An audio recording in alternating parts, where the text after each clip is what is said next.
प्यार भरा राधे राधे, जोर से बोलना पड़ेगा राधे।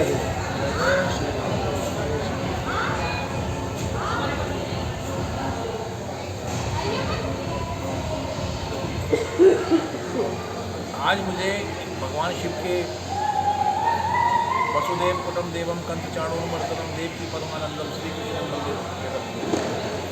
कृष्णाय वासुदेवाय हराय परमात्मने प्रणतनाशाय श्री गोविंदाय नमो नमः।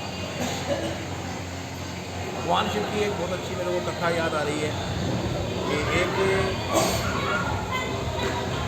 बहुत किसी गांव के अंदर एक पुरातन मंदिर था और उस पुरातन मंदिर की बहुत बड़ी मान्यता थी। तो उसी गांव में एक चोर रहता था और चोर जो था वो चोरी करता तो जो उससे चोरी में मिलता उसको बेचकर जो पैसा धन उससे मिलता तो वो उससे अपने परिवार का पालन पोषण करता था।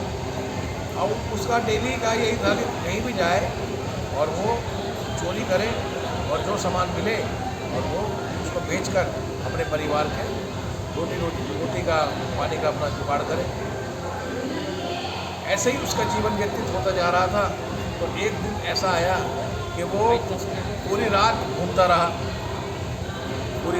रहा, उसे कहीं भी कुछ मिला ही नहीं, चोरी के लिए मिला ही नहीं। और घूमते क्या हुआ, उसने देखा कि अब सवेरे वो समय ज़्यादा हो गया और कल अगर मेरे को कुछ चीज़ नहीं मिली बेचने के लिए तो मैं फिर अपने बच्चों को कैसे करूँगा। अब वो गुजर रहा था, देखता हुआ इधर से उधर कुछ मिले तो कुछ पड़ा हुआ मिले जो मैं चुरा सकूँ और चुराने के बाद मैं उसको बेच। अब वो उस घूमता उस मंदिर के सामने से निकल के गया। उसने देखा अरे यहाँ तो मंदिर है, पहले मंदिर में दरवाजे नहीं होते थे, दरवाजे खुले हुए थे। तो उसने देखा कि अरे ये तो मंदिर है और रात को 2 बज रहे हैं। और उसने देखा अरे यहाँ तो एक बहुत बड़ा घंटा लटका हुआ है, पीतल का घंटा है और ये तो बहुत अच्छा है और ये घंटा अगर मेरे हाथ लग जाए तो मैं इसको बेचकर मेरे कई महीने का मेरे बच्चों का रोटी पानी का जुगाड़ हो सकता है। अब उन्होंने देखा कि ये घंटा बहुत ऊंचा, इसको मैं उतारूँ कैसे। अब उसका कोई साधन नहीं दिखाई। अब वो इधर उधर देखे, अब उधर देख कोई कुछ उसे मिले ही नहीं और जब कुछ मिले नहीं तो वो उतारे कैसे, ठीक शिवलिंग के ऊपर। और ठीक वो था शिवलिंग के ऊपर। अब उसने सोचा कि भाई मैं इसी 1.5 दिन में लगा रहा तो सवेरा हो जाएगा और मैं अपना काम नहीं कर पाऊँगा। उसने ना आप देखा ना ताप देखा, उसे कुछ समझ में नहीं आया। क्योंकि जब आदमी की बुद्धि खराब हो जाती है ना तो उसे कुछ समझ नहीं आता, मुझे क्या सोचने समझने की शक्ति खत्म हो जाती है। उसे कुछ नहीं सुनाई दिया ना कुछ दिखाई दिया। उसने क्या काम करा, सीधा ही वो शिवलिंग के ऊपर चढ़ गया और पैर दोनों पैर ही उसने और जंजीर पकड़ ली और जंजीर पकड़ के वो शिवलिंग पे चढ़ गया। और जैसे शिवलिंग पे चढ़ा झट भोलेनाथ प्रकट हो गए। बाबा भोलेनाथ प्रकट हो गए और बाबा भोलेनाथ प्रकट हो गए। बाबा भोलेनाथ कहने लगे, अच्छा मैं तेरी सेवा से बड़ा प्रसन्न हूँ और तूने तो बहुत अच्छा कर्म करा है। आज तक ऐसा कर्म तो किसी ने भक्त ने करा ही नहीं। अब वो चोर जो बेचारा वो घबरा, बाबा मैंने तो कौन सा कर्म करा, मतलब चोर आदमी मैं जीवन में चोरी करी है मैंने इधर उधर लोगों की चीज़ चुरा के अपने परिवार का पालन पोषण करा है और आप कह रहे हो मैंने अच्छा कर्म करा है। बाबा मैंने ऐसा कोई कर्म नहीं करा, मैं तो नहीं, तूने बहुत अच्छा कर्म करा है।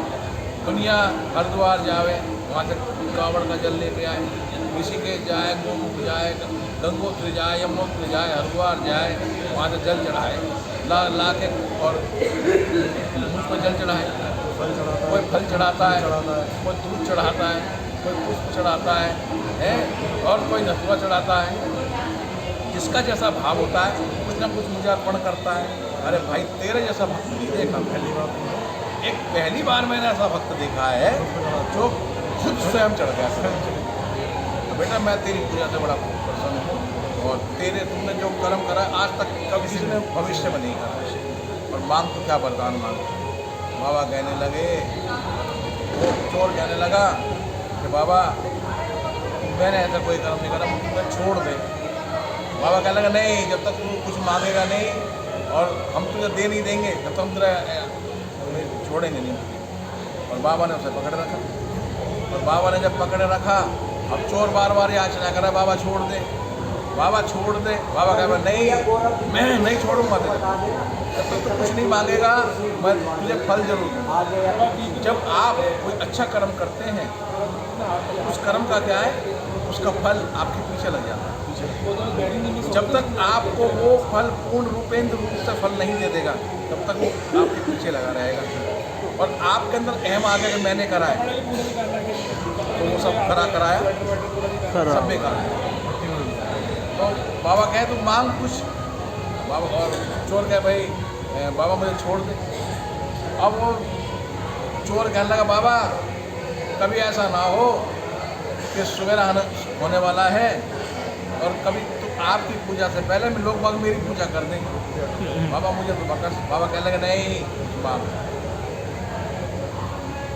तो कभी कभी हमसे जीवन में हम करते तो पाप है, लेकिन हमें नहीं पता क्या करना है। कभी कभी उसमें ही हमें पुण्य लग जाता है, जाने अनजाने में। कभी कई बार हमसे ऐसे कर्म हो जाता है, कई बार जीवन में एक आदमी 99 अच्छे कर्म करता है, और कभी कभी जाने अनजाने में उससे गलती हो जाती है और 99 सारे खत्म हो जाते हैं। और कभी कभी